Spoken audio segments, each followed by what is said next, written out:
They met me in the day of success, and I have learned by the perfectest report they have more in them than mortal knowledge. When I burned in desire to question them further, they made themselves air, into which they vanished.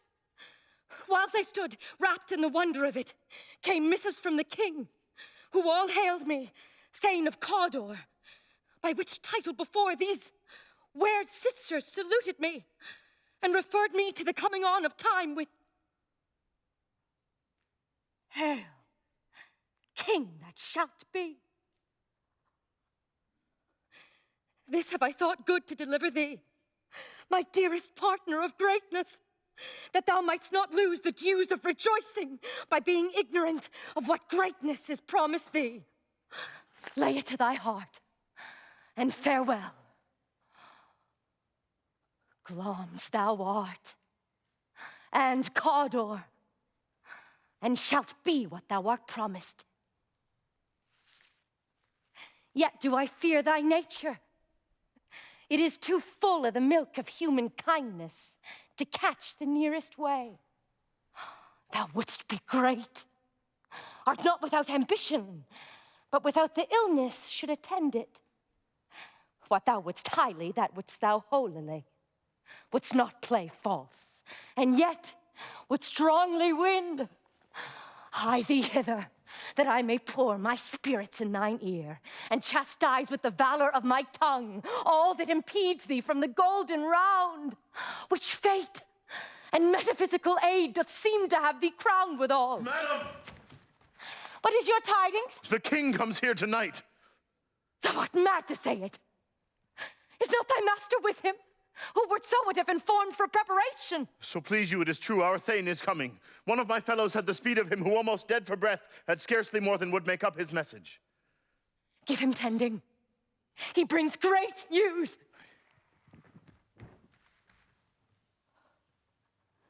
The raven himself is hoarse, that croaks the fatal entrance of Duncan under my battlements.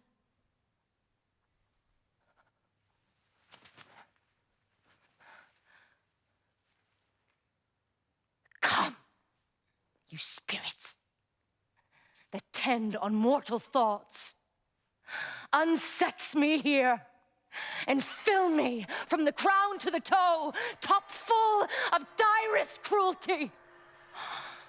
Make thick my blood. Stop up the access and passage to remorse, that no compunctious visitings of nature shake my felt purpose, nor keep peace between the effect and it.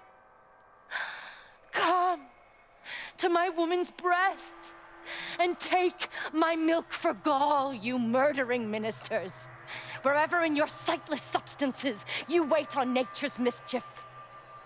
Come, thick night, and pull thee in the dunnest smoke of hell, that my keen knife see not the wound it makes, nor heaven peep through the blanket of the dark to cry, hold, hold!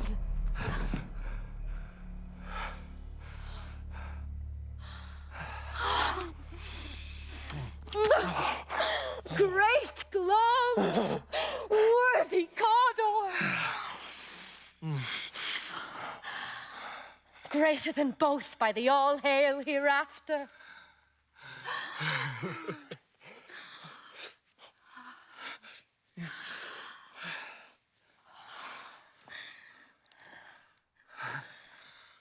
Thy letters have transported me beyond this ignorant present, and I feel now the future in the instant.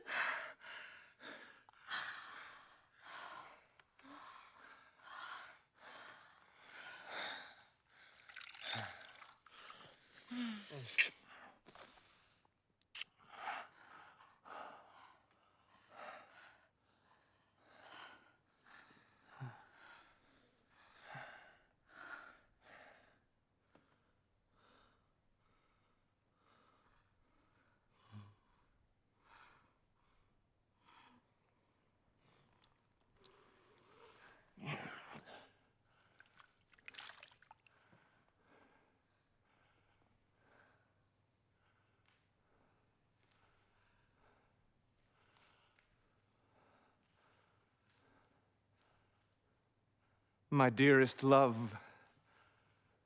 Duncan comes here tonight. And when goes hence? Tomorrow, as he purposes. Oh, never shall sun that morrow see. Your face, my Thane, is as a book, where men may read strange matters. To beguile the time, look like the time. Bear welcome in your eye, your hand, your tongue. Look like the innocent flower, but be the serpent under it. He that's coming must be provided for, and you shall put this night's great business into my dispatch, which shall, to all our nights and days to come, give solely sovereign sway and masterdom. We will speak further. Only look up clear.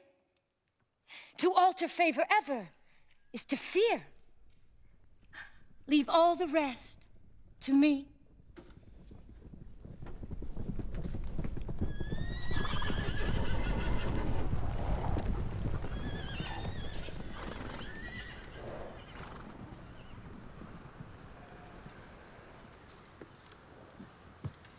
This castle hath a pleasant seat.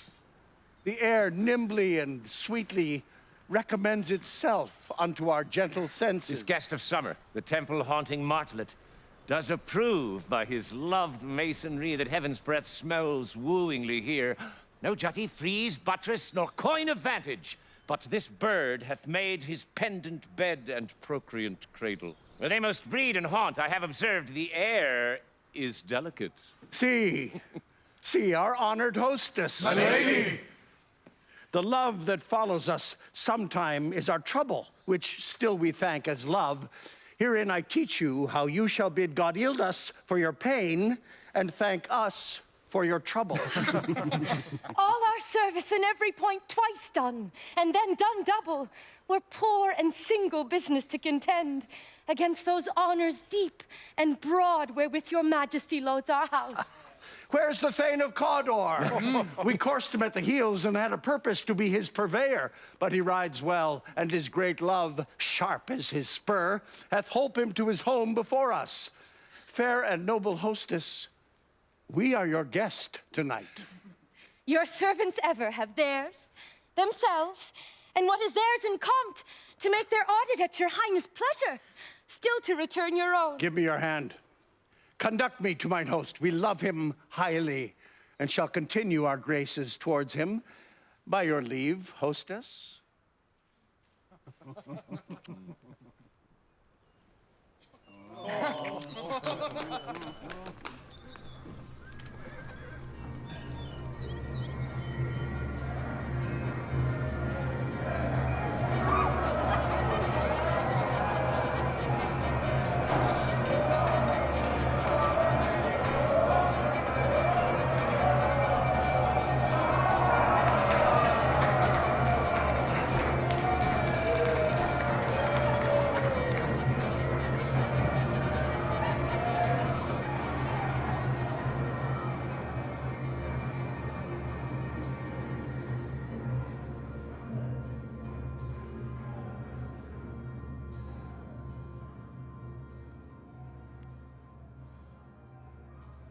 If it were done when 'tis done, then 'twere well it were done quickly. If the assassination could trammel up the consequence and catch with his surcease success, that but this blow might be the be-all and the end-all here, but here upon this bank and shoal of time, we'd jump the life to come. But in these cases, we still have judgment here, that we but teach bloody instructions, which, being taught, return to plague the inventor. This even-handed justice commends the ingredients of our poisoned chalice to our own lips. He's here in double trust. First, as I am his kinsman and his subject, strong both against the deed. Then as his host, who should against his murderer shut the door, not bear the knife myself. Besides, this Duncan hath borne his faculties so meek, hath been so clear in his great office, that his virtues will plead like angels, trumpet-tongued against the deep damnation of his taking off, and pity, like a naked newborn babe striding the blast, or heaven's cherubims horsed upon the sightless couriers of the air, shall blow this horrid deed in every eye, that tears shall drown the wind. I have no spur to prick the sides of my intent, but only vaulting ambition, which o'erleaps itself and falls on the other. How now? What news? He has almost supped. Why have you left the chamber? Hath he asked for me? No, you not, he has. We will proceed no further in this business. He hath honored me of late, and I have bought golden opinions from all sorts of people, which would be worn now in their newest gloss, not cast aside so soon. Was the hope drunk wherein you dressed yourself? Hath it slept since, and wakes it now to look so green and pale at what it did so freely? From this time, such I account thy love. Art thou afeard to be the same in thine own act and valor as thou art in desire? Wouldst thou have that which thou esteem'st, the ornament of life, and live a coward in thine own esteem? Letting I dare not wait upon I would, like the poor cat of the adage. Prithee, peace. I dare do all that may become a man. Who dares do more is none. So what beast was then that made you break this enterprise to me? When you durst do it, then you were a man. And to be more than what you were, you would be so much more the man. Nor time nor place did then adhere, and yet you would make both. They have made themselves, and that their fitness now does unmake you. I have given suck, and know how tender 'tis to love the babe that milks me. I would, while it was smiling in my face, have plucked my nipple from his boneless gums and dashed the brains out, had I so sworn as you have done to this. If we should fail? We fail! But screw your courage to the sticking place, and we'll not fail. When Duncan is asleep, where to the rather shall his day's hard journey soundly invite him, his two chamberlains will I with wine and wassail so convince, that memory, the warder of the brain, shall be a fume, and the receipt of reason a limbeck only, when in swinish sleep their drenched natures lie as in a death. What cannot you and I perform upon the unguarded Duncan? What not put upon his spongy officers, who shall bear the guilt of our great quell? Bring forth men children only, for thy undaunted metal should compose nothing but males. Will it not be received when we have marked with blood those sleepy two of his own chamber, and used their very daggers that they have done it? Who dares receive it other? As we shall make our griefs and clamor roar upon his death. I am settled, and bend up each corporal agent to this terrible feat. Away, and mock the time with fairest show. False face must hide what the false heart doth know.